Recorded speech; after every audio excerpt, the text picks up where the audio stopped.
इस वक्त हम सीहोर के सिद्धि विनायक स्वयं प्रकट हुए गणेश भगवान के मंदिर पर हैं और हमारे साथ इस मंदिर की मुख्य पुजारी व्यवस्था को देखने वाली साधिका हैं, प्रमुख साधिका हैं। इनसे हम बातचीत करके इस मंदिर के प्राचीनतम इतिहास और महत्व की चर्चा करते हैं। सबसे पहले स्वागत करते हैं।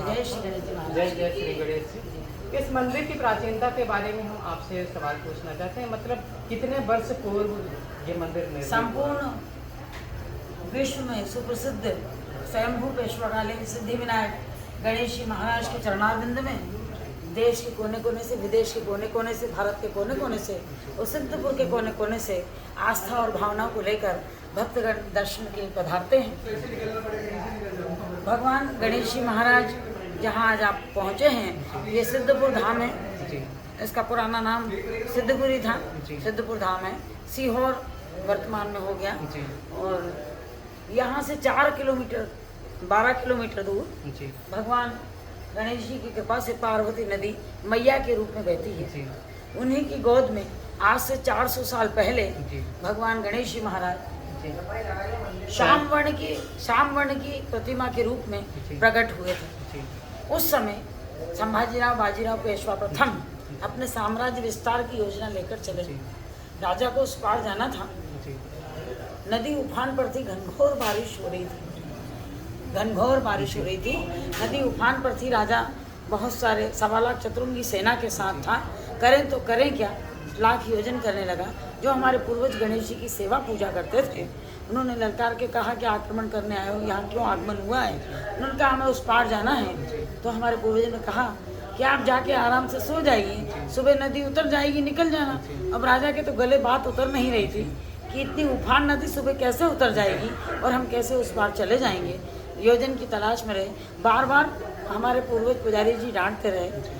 एक बार लास्ट में उनके मुख से निकल गया कि देखो नदी में भगवान श्री गणेश हैं और उन्हीं का नाम लेकर कह रहा हूँ, तुम जाके आराम से सो जाओ, सुबह नदी उतर जाएगी, उस पार चले जाना।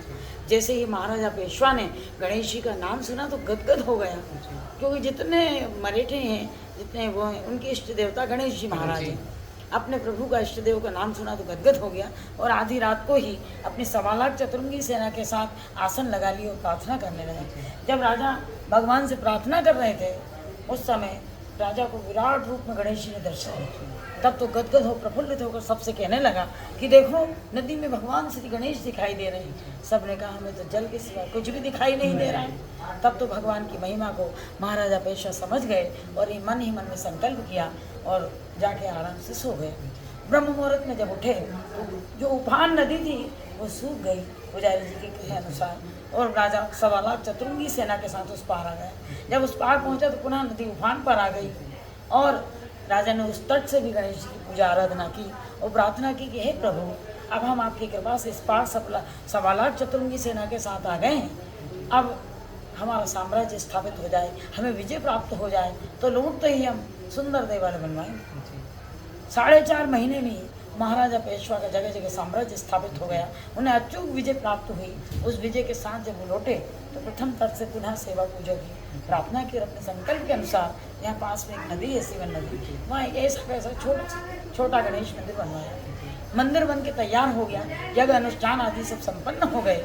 अब भगवान को विराजमान करने का समय आया तो एक चंदन की काठी बनाई गई। चंदन की काठी में, उस रथ में जब भगवान को आरूढ़ कर रहे थे, बिठा रहे थे, विराजमान कर रहे थे, तभी हमारे जो पूर्वज थे उन्होंने भगवान के चरण पकड़ लिए, कहा कि प्रभु आप हमें छोड़ के कहाँ जा रहे हो। मंदिर बन रहा है, बहुत अच्छी बात है, बरसात, ठंड, गर्मी, तीनों मौसम आपको झेलना पड़ते हैं, लेकिन हमारे भरण पोषण, जीवन और सेवा पूजा का क्या होगा। तो आकाशवाणी हुई कि इन्हें भी रथ में बिठा लो, इन्हें भी रथ में बिठा लो। तो उनकी आज्ञा, गणेश जी की आज्ञा अनुसार महाराजा पेशवा ने हमारे पूर्वजों को रथ में बिठाया और तभी भक्तों ने कहा कि हम दर्शन कैसे करेंगे, हमारे दर्शन दुर्लभ हो जाएंगे, प्रभु आप हमें छोड़ के कहाँ जा रहे हो। भगवान ने उनकी बात को गांठ बांध ली। ब्रह्म मुहूर्त में जहाँ से रथ पहुँचा 400 साल पहले, तो धरती माँ का घनघोर जंगल हुआ करता था। लता पता और वृक्ष लगे हुए थे, इतने फल फूल लगे हुए थे कि हमारे पूर्वज और मैं स्वयं भी अपनी दादी के साथ जब हम 14-15 बच्चे आते थे तो मंदिर आते आते पेट भर जाता था। हाँ। इतने लता वो अंजीर वगैरह जितने फल होते हैं आपके सब बचपन लगे में रहते हैं। काफी ज्यादा। बचपन की मेरी 55 वर्ष आयु है। मैं डबल LLB हूँ, लाभ PhD हूँ, जी। 3 विषय में MA हूँ। जी। और पूरा परिवार भगवान गणेश जी की कृपा से संपूर्ण भारतवर्ष की आज़ादी के लिए महान स्वतंत्रता सेनानी रहा है। और मध्य भारत का राष्ट्रीय ध्वज भी वीरांगना रुक्मिणी देवी व्यास, रघुनंदन प्रसाद जी व्यास ने लगाया है। क्योंकि 47 में देश आज़ाद हो गया, लेकिन 49 तक यहाँ नवाबी शासन था, उसको नस्ल नाबूद भी रघुनंदन व्यास ने किया। अच्छा। उसमें विलीनीकरण आंदोलन हुआ था। हाँ। उसके नायक रघुनंदन व्यास थे। सीहोर, भोपाल, रायसेन, विदिशा ये सब उसके कब्जे में थी। हाँ, हाँ। उसको वहाँ से खदेड़ा भगाया। नवाब कहने लगा कि पंडित जी आप तो भोपाल ले लीजिए, आधा ले लीजिए। मैंने कहा पूरा राष्ट्र मेरा है। हाँ, हाँ, हाँ। तो राष्ट्र की आज़ादी की लड़ाई में गणेश जी महाराज के चरणारविंद से जहाँ धर्म की रक्षा की, वहाँ राष्ट्र की रक्षा के लिए पूरा परिवार, पूरे भारतवर्ष में एक परिवार है, गणेश जी महाराज का परिवार है जो महान स्वतंत्रता सेनानी है। अच्छा। पीढ़ी दर पीढ़ी भगवान की सेवा चली आ रही है गणेश जी की कृपा से। तो घनघोर जंगल हुआ करता था। जब रथ गणेश जी का यहाँ पहुँचा तो धरती माता स्वयं ही 2 भागों में विभाजित हो गई। अच्छा। और गणेश जी का रथ धरती में समाहित हो गया। हाँ, हाँ। भगवान कमर से नीचे हैं और गणेश जी के जो चरण हैं वो कटी प्रदेश तक हैं। क्योंकि जब रथ धरती में समाहित हो गया, जिसमें गणेश जी विराजमान थे, राजा ने मंदिर कहीं और बनवाया था, तो राजा विचलित हो गया और नाना प्रकार के प्रयास करने लगा। उसके सारे यत्न प्रयत्न विफल रहे। राजा ने खुदाई प्रारंभ करवा दी। जितनी खुदाई करे उतने गणेश जी महाराज के चरणारविंद लंबे होते चले गए। कटी प्रदेश तक हैं गणेश जी के चरण। कटी प्रदेश कौन सा? कटी प्रदेश तक हैं, मतलब उत्तर प्रदेश, उससे भी आगे अच्छा। तीर्थ स्थलों तक, हाँ, हाँ। वहाँ तक लंबे। हम परम सौभाग्यशाली हैं कि हमारे पूर्वजों ने भगवान के लंबे लंबे चरणों के दर्शन किए। क्या ये हमारा परम सौभाग्य है। अब राजा ने सोचा खुदाई से कुछ निकलने, रथ को यहीं रहने देते हैं, भगवान को उठा ले चलते हैं। है। तो भगवान को जूं ही रेशम की रस्सी से लपेटने लगा है। तो गणेश जी ने एक पल के लिए उसको खड़े खड़े निंद्रा में डाल दिया। अच्छा। उस एक पल की निंद्रा में गणेश जी ने राजा से कहा कि हे राजन, हम तुम्हारी भक्ति से प्रसन्न हैं, लेकिन हमें तो यही स्थान पसंद है।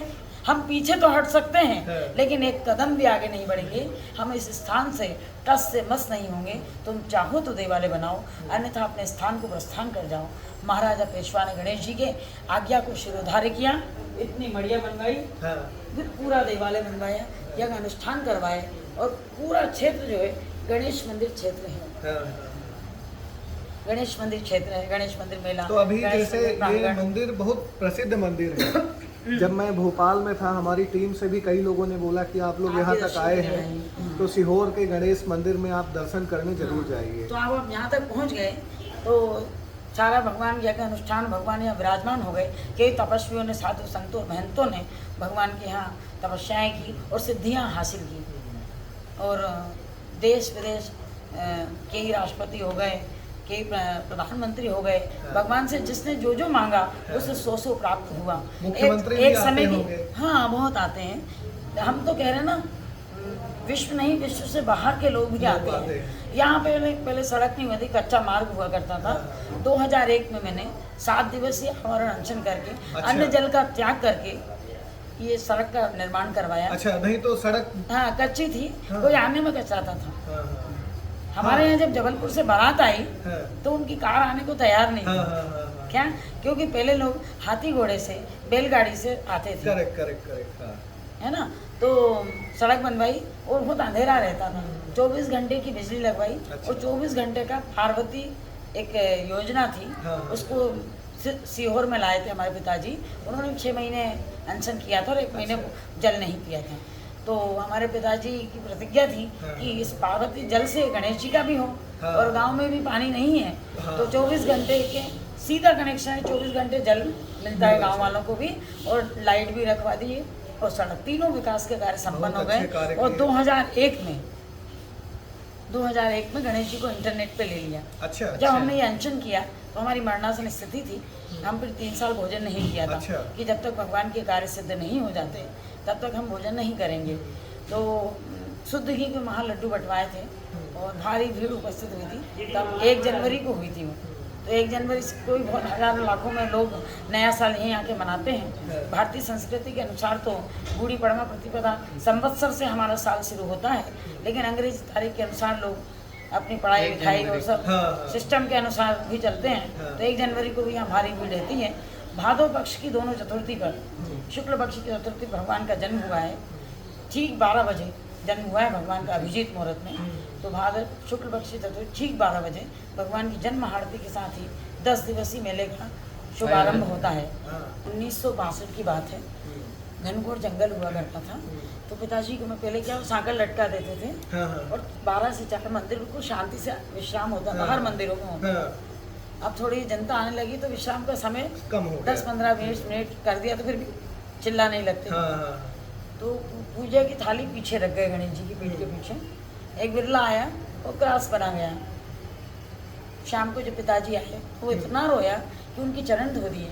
कभी ऐसा क्या हुआ है, द्वार खोल लें दो, दीप अगरबत्ती संध्या पूजा हो जाने दो। बोले साहब मैं क्या बताऊँ, मैं क्या करूँ आप तो ही बताओ। बोले आपने क्या किया, बोले आओ मेरे साथ। जाके देखा तो उसने उल्टा स्वस्तिक बना दिया। तो वो तो और ज़्यादा विलाप करने लगा। तो पिताजी ने कहा कि विलाप मत करो, जो तुमने पीछे उल्टा बनाया है वो यहाँ से गणेश जी को सीधा दिखाई दे रहा है। अच्छा, ये मेरे ब्रह्म वाक्य हैं। आज से अभी से इसी वक्त से इस क्षण से जो भी व्यक्ति गणेश जी की पीठ के पीछे उल्टा स्वस्तिक बनाएगा उसकी जो जो मनोकामना होगी सोई मनोकामना पूर्ण होगी। चाहे आपको राजा बनना हो, चाहे संतान नहीं हो, धन व्यापार मकान दुकान शादी ब्याह, कहने का तात्पर्य छोटी से लेके बड़ी विद्या बुद्धि अध्ययन जो भी आपकी कल्पना हो, जो भी आपकी प्रार्थना हो, भगवान उस मनोरथ को पूर्ण करेंगे। जो व्यक्ति भी गणेश जी का स्मरण कर लेता है, प्रसाद ग्रहण कर लेता है, उनको याद कर लेता है, इतने चमत्कार हैं गणेश जी महाराज के कि गणेश पुराण लिखी जा सकती है। पूरे भारतवर्ष में 4 स्वयंभू स्थान है। प्रथम स्थान सिद्धि विनायक गणेश मंदिर सीहोर, द्वितीय स्थान चिंतामन गणेश उज्जैन, तृतीय स्थान रणत भवन रणथंबोर राजस्थान, चतुर्थ स्थान गुजरात में महागणेश। अच्छा। ये 4 स्वयंभू स्थान है। लेकिन इन सब में हमारे गणेश जी विरले हैं, जो पार्वती नंदन है, पार्वती में ही प्रकट हुए हैं, स्वयंभू हैं और महाराजा पेशवा इनको लेकर आए हैं। सिद्धि देवी की तरफ इनकी सूंड है, सिद्धि विनायक है, जो इनके द्वार पर आता है स्वतः ही उसकी मनोकामना, उसका मनोरथ सिद्ध हो जाता है।